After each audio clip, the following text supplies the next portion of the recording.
My goal with this video is to essentially bombard you with a ton of information in one giant video that covers everything coming either on August 28th with the preload patch or on September 4th with the launch of Forsaken. This video will include a ton of information, but I aim to get through it as quickly as possible without skipping anything. Before we dive in, I do want to mention that while I was making this video, Reddit user That One Guy, TBQH, posted a thread with all this information, and honestly, it was better than the video I was making. So I used some of the information I missed from his thread, as well as used his thread to double check the info that I already had. So please, be sure to check out his thread, link will be in the description. But that being said, we've got a lot to cover, so let's jump in. To start off, let's talk about the weapon slot changes. For a long time in Destiny 2, we've been stuck with the kinetic, energy, and power weapon slots, with weapons such as scouts, pulses, auto rifles, sidearms, hand cannons, and SMGs falling into both the kinetic and energy slots, and snipers, shotguns, fusions, grenade launchers, rocket launchers, swords, and linear fusion rifles all classified as power weapons. We no longer will be limited by slot, and now almost any weapon type can appear in any slot. The same principles will still apply. Kinetic weapons will still do kinetic damage and appear in slot 1. However, that doesn't mean there won't be kinetic snipers and shotguns, for example, because they will be in that slot. Anything that does elemental damage will fall into the energy slot, but again, we will see snipers, shotguns, fusions, and some grenade launchers in this slot. What makes this different than a simple slot change is that the weapon type will also determine ammo type. So not only will we have kinetic, energy, and power weapons, but we will also have primary, special, and heavy weapons. This means that we can have a sniper in the kinetic slot, but it will require special ammo, not primary ammo. A little confusing, so I'll list the ammo types and the weapons tied to them. Again, it's very important to differentiate something that is primary and something that's kinetic. These are very different things. But for the primary weapons, these will have white ammo and include scout rifles, pulse rifles, auto rifles, sidearms, hand cannons, bows, SMGs, and weak special weapons such as the Fighting Lion. For the special weapons, these will have green ammo and will include shotguns, fusion rifles, snipers, breech-loaded grenade launchers, and trace rifles. And for the heavy weapons, these will have purple ammo and will include rocket launchers, swords, drum-loaded grenade launchers, powerful special weapons, and linear fusion rifles. It should also be noted that some of the current weapons, such as the shotguns Balligant, Perfect Paradox, and Hawthorne's Field 4 shotgun, as well as the snipers, the Alone is a God, the Frigid Jackal, Silicon, Naroma, and Shepherd's Watts will become kinetic weapons. They will have special ammo, but will be considered kinetic weapons. Powerful exotic weapons, such as Whisper of the Worm, Darcy, Tractor Cannon, and Legend of Acreus, will remain as power weapons. And one final note on the weapons to hopefully clear up any more confusion: anything that requires primary ammo can appear in both the kinetic and energy slot. Anything that requires special ammo can also appear in both the kinetic and energy slots, and anything requiring heavy ammo will always be in the power slot. So next on my list is exotic tuning for exotics that are currently in the game. However, this may not be the entire list of exotic changes and only includes armor. I did my best to get all the information I could, but these are the only exotic changes I could find. It includes 6 armor pieces, 2 from each class. These include the Wormhusk Crown, which will no longer start health regen, and instead it will instantly boost health and shields. The Skull of Dia Ahamkara will now return more super energy per Nova bomb kill, and killing majors and ultras will give more energy. Helm of Saint 14 will now give a buff similar to Blessings of Light for the Ward of Dawn, and any allies walking through the shield will be granted an overshield for a short time even after exiting the Ward of Dawn. Transversive Steps will reload your equipped weapon when sprinting for a short time and will give enhanced mobility. Mask of the Quiet One will get increased energy gain from incoming damage and will give health from kills if the player is critically wounded. And last on the list so far is Celestial Nighthawk will return 1/3 of the player's super energy if they get a kill with the super. Now I know that was a lot of information, but we're just getting started. So next on the list is Milestones and Challenges. On August 28th, Milestones and Challenges will be reworked. Milestones will be mostly removed, and current milestones will replace the current challenge system. Call to Arms, Flashpoint, and the like will give similar rewards as they do now, including powerful rewards, and milestones will also show up as a tooltip when selecting the activity and will no longer be in the system tray on the side of the director. In addition to this, the Flashpoint will now reset every 4 days instead of every 7. For power level changes, power level and the way it's gained will change a lot in Forsaken. Power will now mostly be content dependent. Completing a 500 power raid at 470 will not yield low level rewards, but instead, because you completed it 30 under, you will be given greater rewards due to the fact that you completed it underleveled. However, if you do an activity even when you're well above the threshold that the activity states, you can expect to at least see 1 level.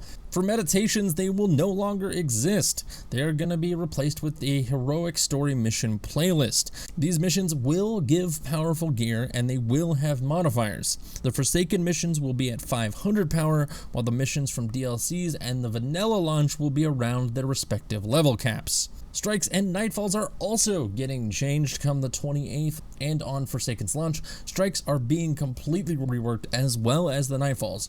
Strikes will now come in 3 different playlists. Power level 300, 400, and 500 respectively. Playlists will disappear once the player has leveled 40 levels over the playlist. So if you are 340, the 300 playlist will disappear. If you're 440, the 400 playlist will disappear. The only exception to this rule is that the 500 power strikes will always be in the game. Heroic strikes are being completely removed, and normal strikes will now simply just have modifiers. Strikes will also be selectable individually from the map and have their own specific loot, similar to Destiny 1, at least apparently. There will also be a legacy playlist for those of you that will not be purchasing Forsaken. Nightfalls are changing a bit as well. The Prestige Nightfall is being completely removed, and the normal Nightfall will act as both simply by having its power level upgraded. In addition to this, 3 Nightfalls will be selectable in 1 week rather than 1, and there of course will be a 270 legacy Nightfall playlist for those of you that do not purchase Forsaken. Gear collections will also be added to the game. These will be similar to that of the exotic collection and emblem collection we currently have, but will also include all rarities of Year 1 armor and weapons, and can be pulled from these collections. Year 2 weapons and armor will be visible in the collections, but cannot be pulled, as Forsaken drops will have random rolls, and this is done to prevent any abuse from pulling them repeatedly. Shaders and cosmetic items, including Eververse items, can be pulled from the collections as well. However, Eververse items will cost Bright Dust opposed to costing Glimmer and Legendary Shards. We will also be getting in-game triumphs, and this will be found in the character menu similar to the gear collections. Lore is also being added into the triumphs tab, and these triumphs will also have titles associated to them, but not much is known about this system, and certain triumphs will also yield medals. And like the titles, very little is known about these medals. I mentioned it in the gear collection section, but loot randomization is coming back. Weapons are going to have randomized perks once again, similar to Destiny 1. This will also apply to armor, but won't be as in depth as the weapons. For the economy is going to be changed. With Forsaken, the economy will be shifting. Most redeemables are going out the window. Iron Banner tokens, Vanguard tokens, and Crucible tokens will still be dropped and accepted. All destination tokens and rare destination materials will not be obtainable, but if you have them now, they can be redeemed after Forsaken's launch. For planetary tokens, these will be replaced with green destination materials such as Alkane, Seraphite, Simulation Seeds, and the like, and are going to be found from similar sources to that of where you got tokens. If you complete a bounty right now, you would get a token. In Forsaken, you will get green destination materials. This will apply for bounties as well as chests and the like. It should also be noted that these green destination materials will be used to infuse items as well, so it won't just cost Glimmer and Shards. Destination materials will be required for infusion.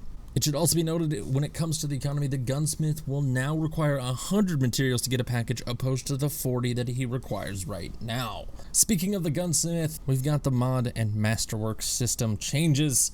Current mods will be replaced and rare mods will be removed. The mods now are going to be similar to actual perks, such as things as minor, major, and boss spec, which will increase damage to PvE enemies depending on the type and the mod using, to things that make your radar come back faster, as well as increasing in-air accuracy, to name a few. And while Banshee 44 will sell these mods, the way to obtain them is through dismantling weapons that you don't like.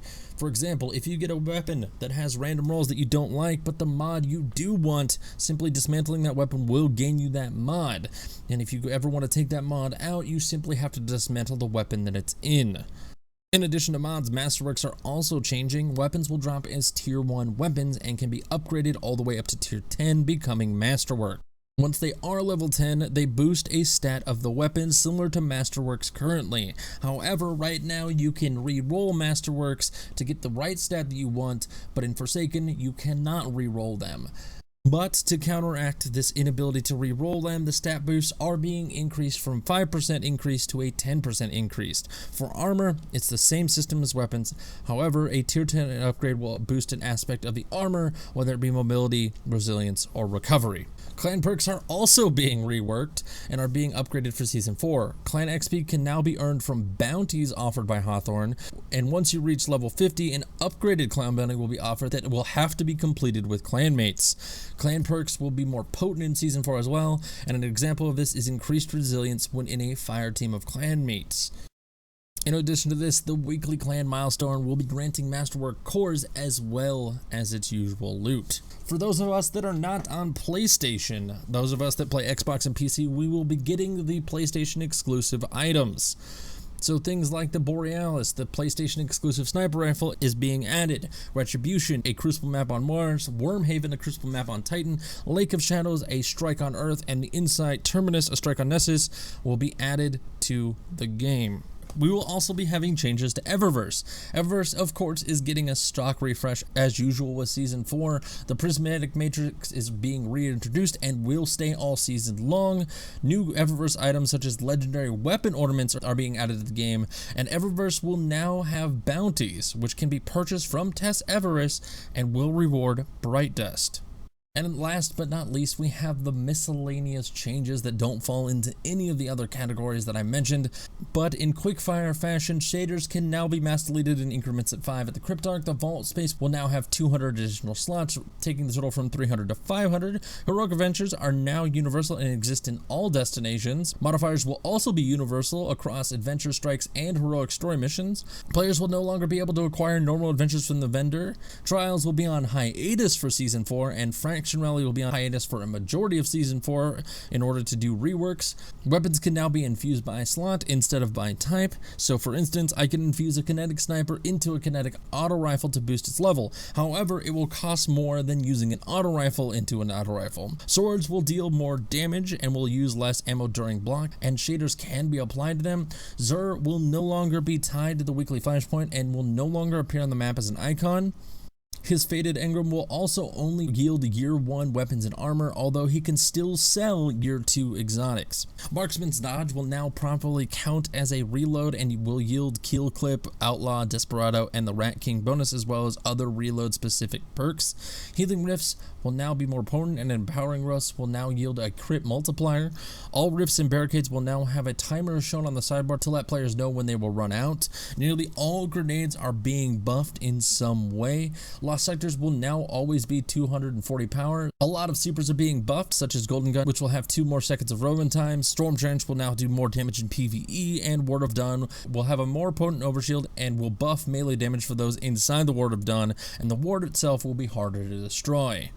Dead Ghosts and other collectibles are being added to the game. Rally Barricade will no longer require crouching and will auto-reload guns, presumably similar to that of Lunafaction boots. And enemies in PvE will have their power level displayed next to their health bar, similar to Destiny 1. Alright, now, everything I have mentioned so far will be available to all players regardless of Forsaken ownership. But of course, those of us that will be purchasing Forsaken will be getting some extra stuff. So let's go over that stuff. In Forsaken, we will be getting 9 new subclasses, 3 for each class and 1 for each elemental type. For Titans, we will be getting Code of the Commander, a new Sentinel subclass tree which replaces Sentinel Shield's guard ability with Banner Shield, which will be a massive shield that allies can shoot through. We'll be getting Code of the Missile, a new Striker subclass tree which replaces Fist of Havoc with Thundercrash, which sends the player into the air in a guided missile sort of slam attack. And we get Code of the Siegebreaker, a new Sunbreaker tree which replaces Hammer of Soul Citadel with Siege Hammer, a massive flaming hammer that can be spun around and slammed into the ground, leaving a stream of fire in its wake. For Hunters, we'll be getting Way of 1,000 Cuts, a new Gunslinger tree which replaces Golden Gun with Knife Barrage, allowing players to send out a barrage of flaming knives dealing massive damage. We will be getting Way of the Wraith, a new Night Striker tree which replaces Shadow Shot with Spectral Blades, a Void version of Destiny 1's Blade Dancer, and we will be getting Way of the Current, a new Arc Shredder tree which adds Whirlwind Guard, an ability for the Arc Stack Super to block incoming projectiles, damaging enemies after using Whirlwind Guard with the Arc Staff grants triple damage with the Arc Staff. And for the Warlocks, we will be getting 3 as well. We'll be getting Attunement of Fission, a new Void Walker tree which replaces Nova Bomb with Nova Warp, which allows the player to rapidly blink and detonate in a flurry of void energy. Attunement of Control, a Stormcaller tree which replaces Storm Trench with Chaos Reach, which allows the player to cast a massive beam of arc energy. And we have Attunement of Grace, which I think is Destiny's first support class, a Dawnblade tree which replaces Daybreak with Well of Radiance, which creates a massive rift which acts similar to that of both Empowering and Healing Rift at the same time. We will be also, of course, getting new exotics in Forsaken. For the new exotic weapons, we're getting Cerberus +1, a 4-barreled auto rifle, Wish Ender, an Awoken-themed bow, Trinity Ghoul, a bow which shoots electrifying arrows, 1,000 Voices, a traced rifle which shoots beams that explode. We'll be getting a sword called Black Talon, which shoots an arced projectile for its secondary attack. We're getting Malfeasance, a hand cannon which deals an explosive attack on its 5th consecutive shot. Ace of Spades, Cade's old hand cannon with Destiny 1 style Firefly and Kill Clip without a timer. And of course, we're getting Two-Tailed Fox, a rocket launcher which shoots 2 tracking rockets at once, a solar rocket which burn enemies, and a void rocket which suppresses enemies. We're also getting new exotic armor, Antius Wards, a leg armor for Titans which will reflect projectiles when the player slides. The 6th Coyote, a chest armor for Hunters which gives the player a second dodge, and Chromatic Fire, a chest armor for Warlocks which grants the player elemental explosions from precision kinetic kills. Now, one thing I do want to make clear about the exotics is that this is not all the exotics we've seen, and is certainly not every exotic coming in Forsaken. These are simply the ones we know the name of and what they do. In Forsaken, we're also getting Gambit, a new PvEVP mode will be added to the game. In Gambit, 2 teams of 4 compete in separate arenas and fight the Fallen, Hive, Cabal, or Vex. Killing these mobs will drop motes, which can be banked for points. Once one player has banked 5, 10, or 15 motes, this will spawn a blocker which blocks the enemy team from depositing their motes. The more motes deposited, the stronger the blocker is. Once a team has banked a collective 25 motes, they can send over an invader to kill the opposing team, making them drop their stored motes. Once a team has banked 75 motes, a Primeval will spawn.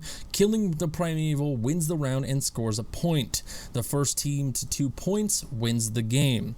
Gambit will also have a ranking system called Infamy, which will be similar to that of Valor and Glory, but more on the side of Valor, as well as have bounties added to it like all other locations in Forsaken. And to round this all off, we will also be getting 2 new locations in Forsaken, the Tangled Shore and the Dreaming City. The Tangled Shore is located in the Reef and is home to the Scorn.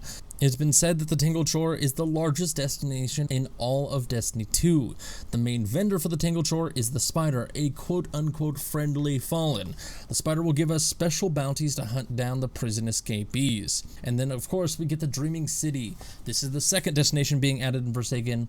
The Dreaming City's vendor is Petrovenge, a returning character from Destiny 1 whose location changes every week. Her exact purpose from a gameplay perspective isn't clear as of right now, but she will play a huge role in the story. Another activity in the Dreaming City is the Blind Well, an endgame PvE activity similar to Escalation Protocol. And last but certainly not least, the Dreaming City will also be home to Forsaken's raid called Last Wish, and will debut on September 14th, 10 days after the initial launch. Now guys, I know that was a ton of information. I know it was a lot to take in. I tried to get through it as fast as I could, but there was just a lot that's coming tomorrow, as well as a lot that's coming on the 4th, and this was the only way that I could jam-pack it into one concise video that's easy to digest. At least I hope it was. Regardless, guys, this video took a long time to make and put together, and to make sure it was right. So if you could, I'd appreciate it if you'd hit that like button, and if you are new here, be sure to subscribe. In addition to this, I also have a community Discord, link will be in the description, so check that out if you want to do that. I still am looking for active PC players to join my clan, so if you're interested in that, certainly join the Discord, click the MLX Elite chat, and let me know in there. Also guys, I've been recently able to get a couple PC upgrades allowing me to stream. I'll be streaming here on YouTube occasionally over the course of the next week, and after the first day of launch when I stream, it will be moved to Twitch. The link can be found in the description if you want to follow my streams. But I think that's everything I wanted to say in this video. I do hope you enjoyed it. Thank you for your continued support, but I'm gonna get out of here. So my name is Matt, and I'll see you guys next time.